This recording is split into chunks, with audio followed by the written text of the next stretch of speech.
அனைவருக்கும் வணக்கம். Option tricky trade channel மூலம் உங்களை சந்திப்பதில் மிக்க மகிழ்ச்சி அடைகிறேன். நான் உங்கள் சந்தோஷ்.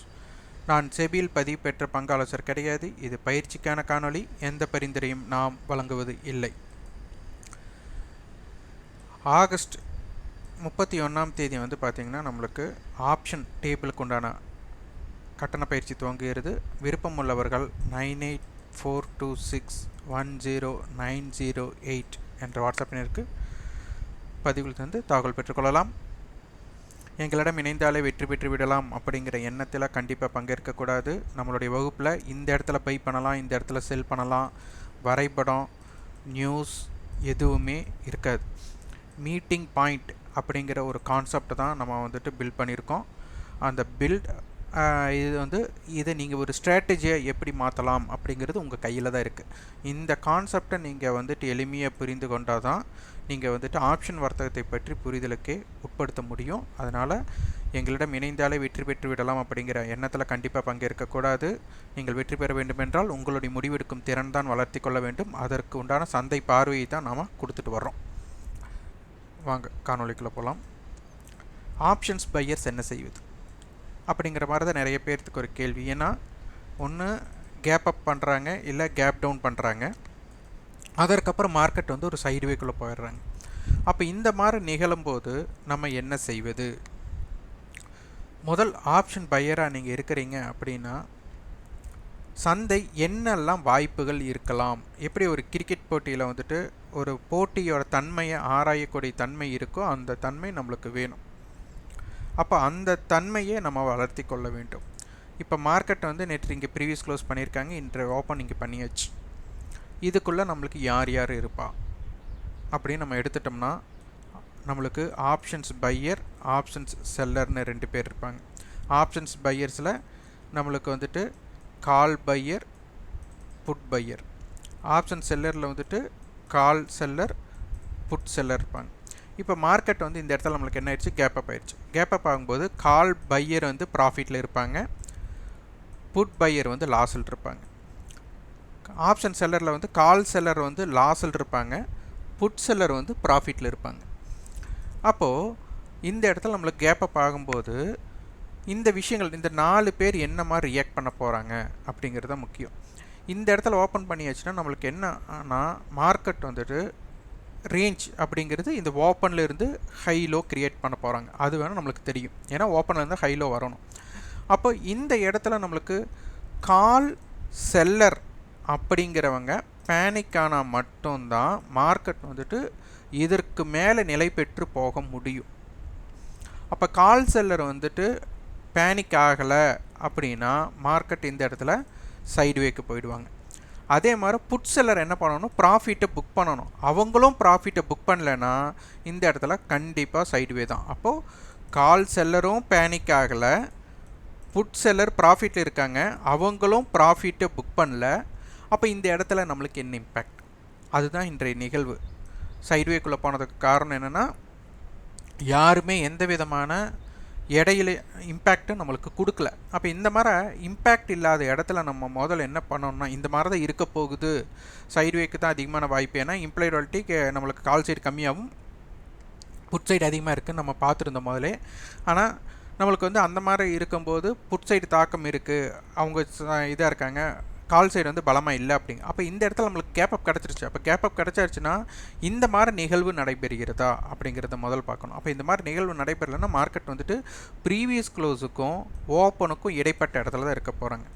அப்போ நேற்றைய ப்ரீவியஸ் க்ளோஸ் பார்த்தா நம்மளுக்கு 24,100 இருக்கு அந்த அருகே. இன்றைக்கி 24,386.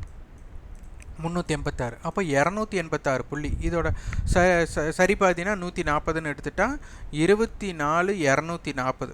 அப்போ 24,240லிருந்து 24,386 வரை நம்மளுக்கு என்னென்னா இது ஒரு டவுன் ட்ரெண்டுக்கு உண்டான இம்பேக்ட் வராது. ஏன்னா இன்னும் அவங்க ஒரு பேலன்ஸ்டு இம்பேக்டில் இருப்பாங்க. ஏன்னா எவ்வளோ கேப் அப் ஆகிருக்கோ அது சரி பகுதிக்கு மேலே இருக்கிற வரை மார்க்கெட் அவங்க சைடோட இம்பேக்டட் இருக்கும்.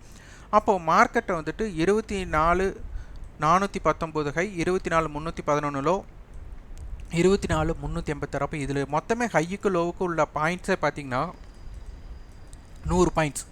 உங்களுக்கு தெரியும் எப்போதுமே நம்மளுக்கு வந்து ரேஞ்சுங்கிறது வந்துட்டு ஒரு 100 to 150 புள்ளி இருக்கலாம். அப்போ இந்த மாதிரி கேப் அப் நடக்கும்போது ப்ராஃபிட் புக்கிங் இல்லைனா ஒரு பேனிக் செல்லிங், அப்போ இந்த மாதிரி இம்பேக்டட் கிரியேட் ஆகணும். அந்த இம்பேக்ட் இன்றைக்கி கிரியேட் ஆகலை. அப்போ இப்படி இருக்கும்போது ஆப்ஷன்ஸ் பையர் சந்தையிலிருந்து பார்வையாளராக மாறுறது தான் நல்லதாக இருக்குமே தவிர, இதில் வந்துட்டு நீங்கள் ஏதாச்சும் ஒரு கோடு, இப்படி ஒரு கோடு போட்டு இல்லை இப்படி ஒரு கோடை போட்டு இது 2 ஜாயின் பண்ணுறாங்கன்னு சொல்லிவிட்டு அங்கே ஏதாச்சும் ஒன்று எடுக்க பார்த்தீங்கன்னா, இப்போ பார்த்தீங்கன்னா இது இப்படி இணைச்சிட்டு இது இப்படி இணைக்கலாம், இது இப்படி இணைக்கலாம். அந்த இணைச்சதுக்கப்புறம் ஒரு இம்பேக்ட் க்ரியேட் ஆகிற இடம் இங்கே கிடையாது. ஏன்னா நம்மளுக்கு இம்பீரியல் வாலிட்டி கம்மியாக இருக்குது. அப்போ இதில் ரியாக்ஷன் கிடைக்கிறதுக்கு 10% தான் வாய்ப்பு, நான் ரியாக்ஷனுக்கு 90% வாய்ப்பு. அப்போ இந்த இடத்துல என்ன ஆகணும், ஒவ்வொரு பிரேக் அவுட்லேயும் டிகேக்கு உண்டான வாய்ப்பாக கொண்டு போயிருப்பாங்க. உங்களுக்கு பார்த்தீங்கன்னா உங்களுக்கு தெரியும், மார்க்கெட்டில் 24,400 கால் காலையில் மட்டும்தான் ஹை பிரேக் பண்ணியிருப்பாங்க. புட் ஆப்ஷன்ஸ் பார்த்தீங்கன்னா ஈவினிங் மட்டுமே லோ கட் ஆகிட்டு இருந்தாங்க. அது நீங்கள் செக் பண்ணி பார்த்தா தெரியும். அப்போ புட் ஆப்ஷன்ஸ் லோ கட் ஆன அளவு கால் ஆப்ஷன்ஸ் வந்து ஹை பிரேக் பண்ணவே இல்லை. அப்போ அந்த அளவுக்கு இங்கே தாக்கம் வந்து நீங்கள் ஒவ்வொரு இடத்துலையும் நீங்கள் ஒரு இம்பேக்ட் பண்ணியிருந்தீங்கன்னா உங்களுக்கு அது வந்துட்டு ஒரு லாஸ், மார்க்கெட் இன்றைக்கி நடந்ததா இல்லையா அப்படின்னு யோசிக்கிற அளவுக்கு ஃப்ரீசிங் ஜோன் சொல்லுவாங்க. அதாவது மார்க்கெட் ரொம்ப சைட்வே ஒரு மணி நேரம் தூங்கி எந்திரிச்சு பார்த்தா அதே இடத்துல இருக்கும். இன்றைக்கி முழுக்க அப்படி தான் இருந்ததுன்னு கூட சிலரோட மைண்ட் வைஸ் இருக்கலாம். அப்போது இந்த இடங்களில் நீங்கள் வந்துட்டு ட்ரேடு நம்ம தினம் பண்ணணும் அப்படிங்கிறத விட இண்டெக்ஸை பொறுத்தவரை எப்போவுமே நீங்கள் நினச்சிக்கோங்க, நம்ம மீண்டும் சொல்கிறது தான், ஆப்ஷன்ஸ் செல்லர் ப்ராஃபிட் புக் பண்ணுற இடமும் லாஸ் புக் பண்ணுற இடம், இந்த 2 இடத்துல நீங்கள் பையராக இருந்தீங்கன்னா 80% ட்ரேடு உங்களுக்கு லாஸே ஆனாலும் 20% ட்ரேடு சக்ஸஸ் கொடுக்குற ரிவார்டு வந்து மிக அதிகமாக இருக்கும். இதை நீங்கள் செக் பண்ணி பார்த்தா தெரியும். அப்போ இதனை நம்ம முதலில் புரிந்து கொள்ள வேண்டும். நிஃப்டியோட ஆப்ஷன் டேபிள் பார்க்கலாம்.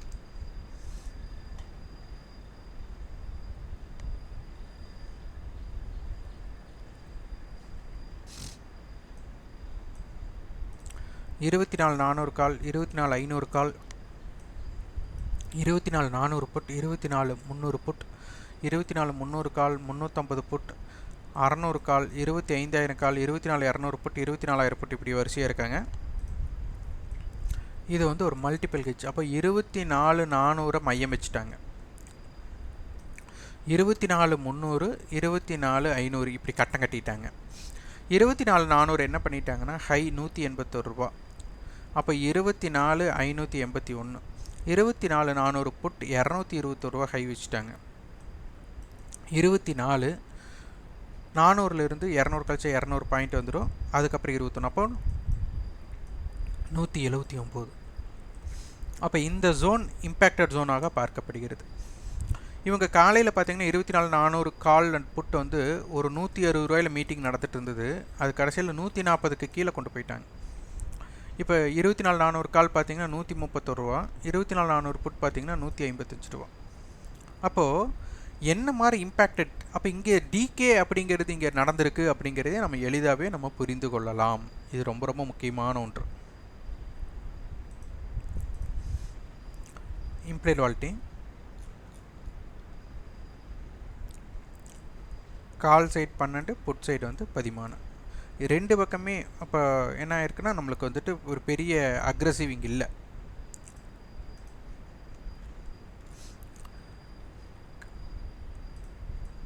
இப்போ பாருங்கள், மார்க்கெட்டை பொறுத்தவரை இப்போ 24,350 காலும் 400 புட்டும் ஒரே விலை இருக்கிற மாதிரி இருக்காங்க. அப்போது 24,375 வீக்லி ஃபியூச்சர் இருக்கிறதா அர்த்தம்.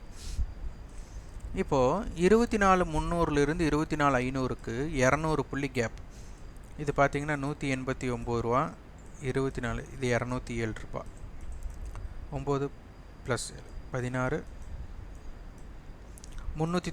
200 கழிச்சா $196. இந்த டைம் வேல்யூ நேற்றும் நம்ம செக் பண்ணோம். இந்த 200 பாயிண்ட்ஸ், இந்த 100 பாயிண்ட்ஸ் இதெல்லாம் பாருங்கள், இது அப்படியே குறைந்து கொண்டே வரும். அதுதான் நீங்கள் தெரிஞ்சுக்க வேண்டிய விஷயம். இந்த 196 தான் இங்கே பாருங்கள், இவங்களுக்கு 85, இவங்களுக்கு 111, 111, 85, 196. அப்போது டைம் வேல்யூ இவங்க எவ்வளோ தூரம் வந்துட்டு இவங்களுக்குள்ளே இருக்கிற விஷயம் ஆப்ஷன் செயினை வந்து ஒரு கணக்கீட்டின் அடிப்படையில் தான் இருக்குது அப்படிங்கிறத நீங்கள் முடிவு பண்ணிக்கணும். இதில் வந்து எத்தனை பேர் வாங்குறாங்க விற்கிறாங்க அப்படிங்கிறது இல்லை, மார்க்கெட்டோட நிகழ்வுக்கு தகுந்த மாதிரி இங்கே நிகழணும். ஆனால் ஆப்ஷன் செயின், ஏன்னா உங்களுக்கு வந்துட்டு க்ரீக்ஸ் வேல்யூனால நீங்கள் படிச்சிருப்பீங்க, பார்த்துருப்பீங்க. அப்போது எல்லாமே இதில் ஒரு கணக்கீடு அப்படிங்கிறது இருக்குது. அப்போ அந்த கணக்கீடை நீங்கள் புரிதலுக்கு உட்படுத்தி கொண்டு செல்ல வேண்டும். பேங்க் நிஃப்டியும் பாருங்கள், இன்றைக்கி அவங்களும் கேப் அப் தான். ஆனால் அவங்களும் அந்த நிகழ்வுக்கு மேலே, ஓப்பனுக்கு மேலே பெருசாக நிற்கலை.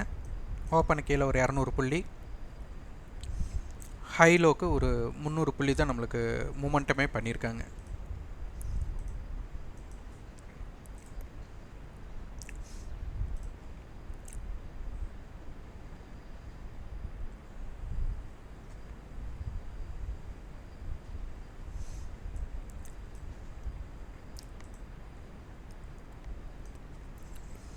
$50,500 கால் 50,500 புட் கொடுத்துட்டாங்க.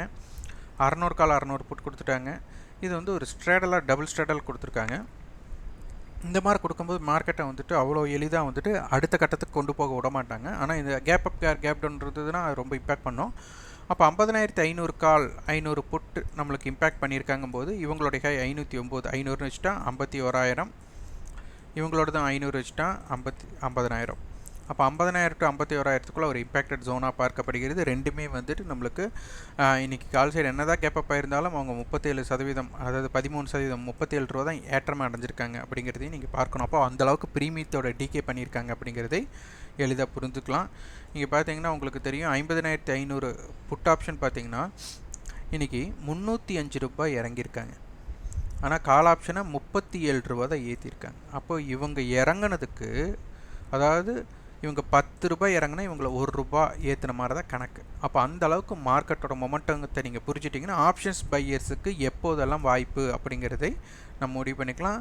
நீங்கள் ஆப்ஷன்ஸ் பையரை வந்து நிறைய பேர் என்ன பண்ணுறாங்கன்னா, இன்வெஸ்ட்மெண்ட்டோட மைண்ட் செட்டில், அதாவது ஒரு ஸ்டாக்கை நீங்கள் எப்படி இன்வெஸ்ட் பண்ணுறீங்களோ அதே மைண்ட் செட்டில் ஆப்ஷன்ஸை ஆவரேஜ் பண்ணி முதலீடு பண்ணுறீங்க.